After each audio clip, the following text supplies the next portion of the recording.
Remue ménage. Remue ménage.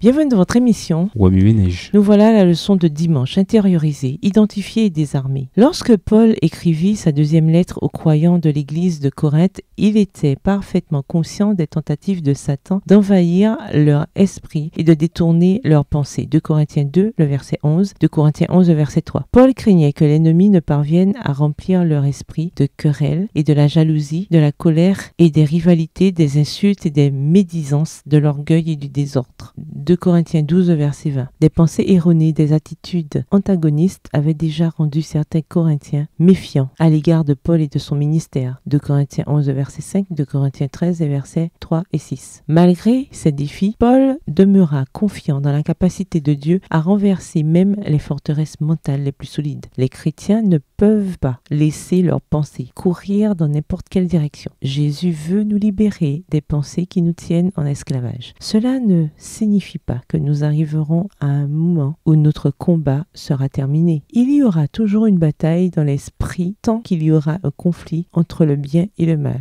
Heureusement, Jésus est là pour nous aider à relever chaque nouveau défi. L'ennemi fait tout ce qu'il peut pour semer des pensées néfastes et enfermer notre esprit dans des schémas négatifs. Aucun d'entre nous n'a la force nécessaire pour gagner cette bataille parce que notre esprit a été brisé par le péché. Il nous faut davantage que de l'autodiscipline pour amener chaque pensée captive. Il nous faut la puissance d'en haut pour démanteler et conquérir les forteresses de l'ennemi. Tandis que nous permettons au Christ de reprendre notre esprit, de le restaurer et de le reconstruire, nous découvrons qui Dieu voulait que nous soyons quand il nous a créés. Lorsque mon esprit vagabonde et commence à ruminer des choses qui ne sont pas particulièrement utiles à ma vie ou à ma marche avec Jésus, je m'arrête et me demande, ces pensées sont-elles de Dieu ou de Satan? Ensuite, j'identifie les pensées spécifiques qui ne sont pas en harmonie avec l'esprit du Christ et qui sont contraires à sa parole. Une fois que j'ai commencé à clarifier et à traiter mes schémas de pensée, parfois en les écrivant, il devient plus facile de ralentir ces pensées. Je peux me tourner vers Jésus et sa parole pour trouver des solutions. Guidé par les Écritures, je peux remplacer les mensonges par la vérité, les pensées négatives par des pensées positives et les plaintes par la reconnaissance. Philippiens 4, verset 8. Ce n'est pas le moment de se décourager ou d'être obsédé par nos échecs, mais plutôt de faire confiance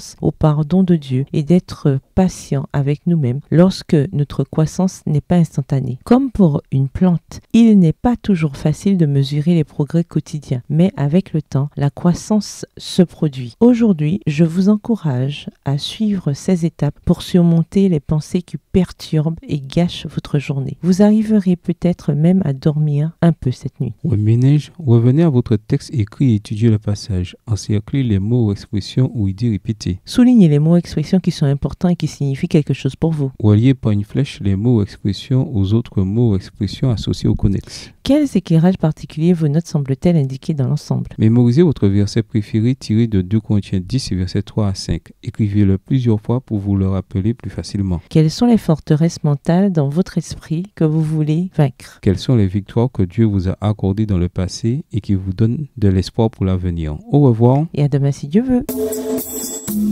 Remue ménage. Remue ménage.